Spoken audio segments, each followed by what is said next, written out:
गौरव मित्तल जी अजमेर से। श्री हरिवंश महाराज जी। महाराज जी आपके चरणों में कोटि कोटि प्रणाम। महाराज जी आपके जीवन का सबसे अंतिम और महत्वपूर्ण ज्ञान क्या है जो आपने अपने अनुभवों से सीखा है? राधा।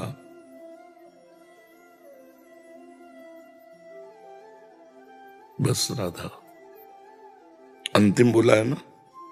हाँ, अब यात्रा पूछते, पड़ाव बीच के पूछते तो आपको बदले के अंतिम राधा, बस राधा। महाराज जी आपके पड़ाव अभी जीवन लीला का है, अभी जैसे पड़ाव जो चल रहा है आपका, इसके बीच का भी क्या? बहुत जीवन तो बहुत बड़ा व्यतीत हुआ ना। अब 13 से 55 वर्ष की आयु हो गई इसी मार्ग में, तो उसके लिए फिर एक ग्रंथ पूरा लिख जाएगा अगर हम उसका वर्णन करें ले ना। लेकिन सारांश में इतना वर्णन करते हैं कि ब्राह्मण के घर जन्म हुआ, इसलिए बाल्यावस्था से वैदिक सिद्धांतों के अनुसार चलना सिखाया गया। फिर हमारा यज्ञोपवीत संस्कार हुआ, बहुत जल्दी हो जाता है ब्राह्मणों में, तो गायत्री अनुष्ठान का गुरु जी ने दिया। फिर नैष्ठिक ब्रह्मचर्य की दीक्षा हुई, फिर महावाक्य हुआ, फिर सन्यास काशी, फिर बहुत समय तक हरिद्वार के पहले से लेकर काशी तक इतनी हमारी यात्रा रहती थी, बार बार बस इसी के उसमें रहते। फिर काशी में ज्ञान मार्ग, अहम ब्रह्मास्मि, मैं ब्रह्म हूं, इसका अनुभव। फिर एक दिन तुलसी घाट में बैठे हुए थे ध्यानस्थ, एकदम अपने आप स्फुरित हुआ कैसा होगा वृंदावन। और ये कहां से आ गया? थोड़ी देर में एक संत आए, कहा रासलीला हो रही वहां, हमारी रुचि नहीं, चलो देख लो। चलो महादेव जी की इच्छा कह रहे तो रास ही तो देखना। 1 महीने रासलीला देखी, भूल गया हम ब्रह्मास्मि। लगने लगा कि प्रेम ही सर्वश्रेष्ठ है, प्रभु का प्रेम सर्वश्रेष्ठ है। बस लगन लगी, वृंदावन जाना है। वृंदावन आ गए और यहाँ आपके सामने आखिरी निर्णय बता दिया, राधा। ये सारांश में पूरा जीवन तो ना कोई ठिकाना, ना खाने का, ना पीने का, यहाँ वृंदावन के सिवा नहीं।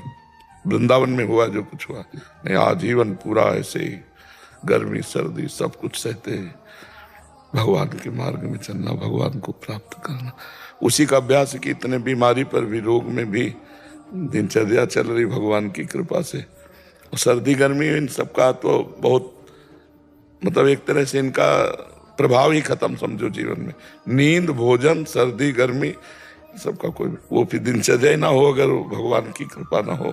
और सब कृपा का फल ये है कि अभ्यास आपका दृढ़ होना चाहिए, दृढ़ अभ्यास। हम 6 बजे जगते हैं, उसमें 5 मिनट का अंतर मान सकते हैं कभी, 5 मिनट ओवर या लो, नहीं तो करेक्ट बिल्कुल टाइम पे एकदम ऐसे। आप नींद में जो विश्राम लेते हैं इंद्रियों का, वो संसार का चिंतन छूटता है केवल, समझिए। 6 घंटे आप बेशुद्ध हो गए, संसार का चिंतन नहीं रहा, तो आपकी इंद्रियों में एक नवीन उत्साह आ गया, नवीन बल आ गया। और वही हम जाग कर भगवान के चिंतन से संसार का चिंतन छोड़ देते हैं, तो हमें कितना आनंद होगा। आलस है शरीर में, ये है नहीं, कुछ नहीं, आपको आलस कहां दिखाई देगा। भगवान में अलौकिक शक्ति है, और भगवान के नाम में भगवान से बढ़कर शक्ति है, और वो नाम गुरु ने हमें दिया है। इसीलिए इनसे कहा अंतिम बात हमारी राधा है। सबसे पहला आदर्श कौन थे आपके? श्रीमद् भागवत महापुराण हमारा आदर्श जीवन में पहला, श्रीमद् भागवत महापुराण। द्वितीय उड़िया बाबा, तृतीय भाई जी से हनुमान प्रसाद पोद्दार जी, चतुर्थ हरिवंश महाप्रभु। समझ गए? आखिरी पड़ाव हरिवंश महाप्रभु का। आजीवन उड़िया बाबा हमारे साथ रहे, और जब भक्ति पथ में कदम रखा तो भाई जी से हनुमान प्रसाद पोद्दार जी की वाणी हमारे साथ रही। अब जैसे महाप्रेम मार्ग में कदम तो हरिवंश महाप्रभु। महाराज जी ये बोलते हैं कि भागवत में कृष्ण आखिरी समय में समाहित हो गए थे भागवत ग्रंथ में, तो भागवत जी भी कृष्ण स्वरूप है। हाँ, श्री कृष्ण का वांग में मतलब शब्द में स्वरूप है, शब्द ब्रह्म है भागवत। हाँ, शब्द ब्रह्म है भागवत, भागवत कृष्ण स्वरूप, कृष्ण स्वरूप ही है।